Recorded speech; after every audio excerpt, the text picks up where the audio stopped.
Hi, my name is Shirley Gutkowski. I'm a dental hygienist and I'm speaking to you today from my home office.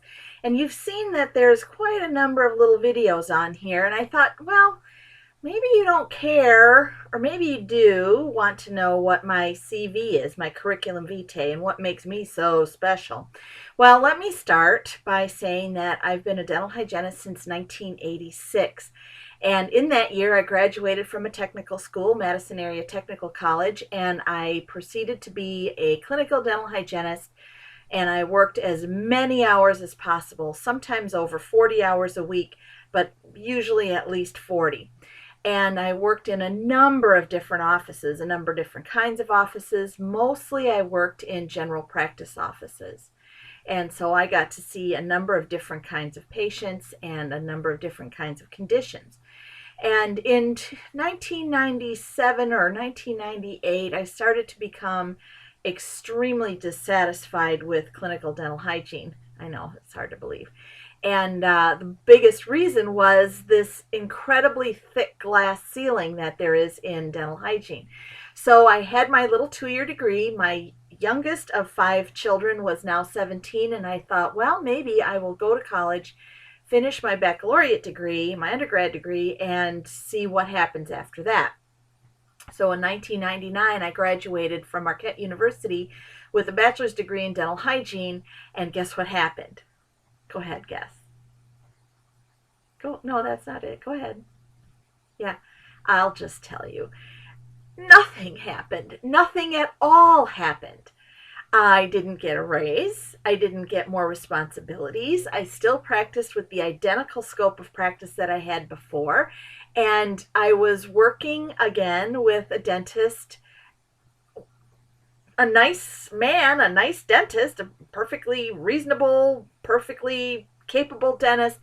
And I was really extremely frustrated with the idea that I was practicing prevention and preventing decay and preventing periodontal disease and preventing, and the dentist who was overseeing me was making his living fixing everything.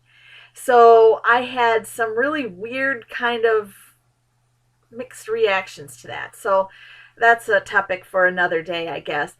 So I found that I was still frustrated. I now had a student loan and I had a baccalaureate degree. And fortunately for me, the internet was available. And I was able to connect with other hygienists who were similar to me, that were frustrated, who wanted to do more with their education, who couldn't do this or couldn't do that because their doctor didn't want them to. And the more I interacted with them, the more not the more better, that's a real sentence, right? The better I became at writing. And then I started to write for a national dental hygiene magazine. I had a monthly column in RDH magazine from probably 2001 to 2005 or so.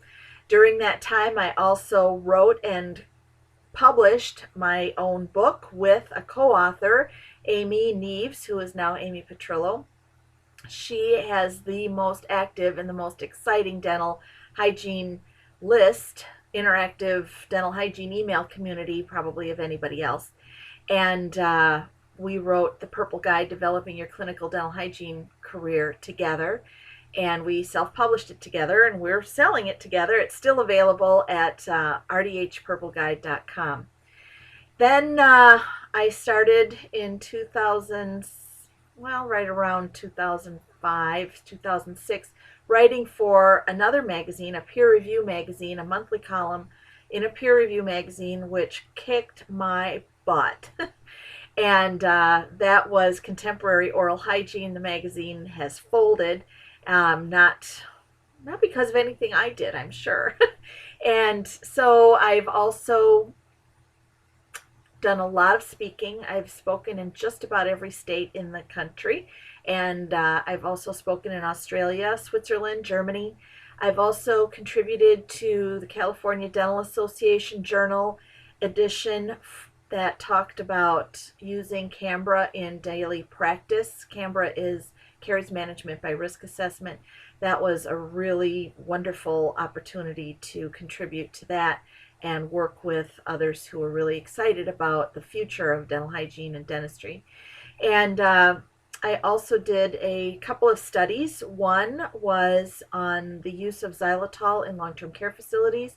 I also did a retroactive study with oroscoptic to see whether or not people who were wearing loops and lights and using dental chairs, ergonomic chairs, found that they had less pain after starting using one or any or all of three of those.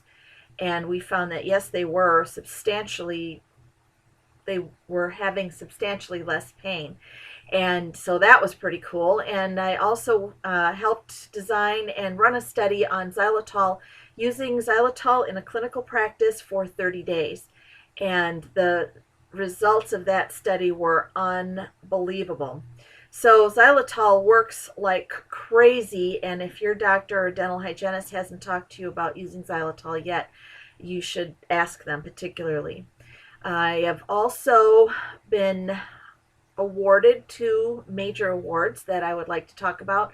One is the Alumna of the Year at Marquette University School of Health Sciences and Dental Hygiene. That was in 2008. I also got another award that same year. Was the year of awards for me. The Leadership Award from the World Congress of Minimally Invasive Dentistry. That was nice to be recognized there as well. So I'm also a member of the American Dental Hygienists Association. In 2006, I was the president of the Wisconsin Dental Hygienists Association, and that was the 2006-2007 year. And during that time, we in Wisconsin were awarded mandatory clinical education requirements. So continuing education was not a requirement in 2005 and before in dental hygiene in Wisconsin. And after that it was. We are required to have 6 credits a year, 12 credits every 2 years. And that's one of the lowest number of credits in the United States for dental hygienists, which is not to say that dental hygienists are not on top of the literature and not on top of the research and not on top of their game.